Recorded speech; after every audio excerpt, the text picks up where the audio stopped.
Um, every time that thing touches, like this thing goes up by one. They picked up really quickly with the coding, and they were able to create their own games using the step-by-step process that the professor had provided for them. We learned the basics of Python coding. We learned a lot more about HTML. We even started to code our own website today, in which we're going to put pictures and videos and like the process of everything of how we did the project on. Learned how to use Python. I've never done that before. I found it really interesting and cool, and learned what you can do with it. It's a great experience because you get to learn about like college life and the experience. And it's also really cool because you learn new things really early on that most people don't get a chance to do, which I find is really cool. Because coding is actually needed for almost everything nowadays.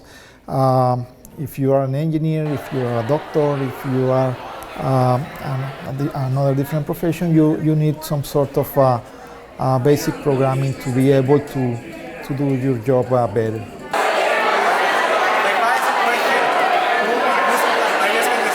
The challenge is to build an app, that has a real-world problem and a real-world solution. We only have about 3 hours with the kids, so it's not enough to do a full-on hackathon, but we wanted them to get the experience of what that is like. I would definitely recommend this camp. It's really fun, and we learned a lot of things, and it's a nice hands-on experience. Coding is really helpful in everyday life in the world.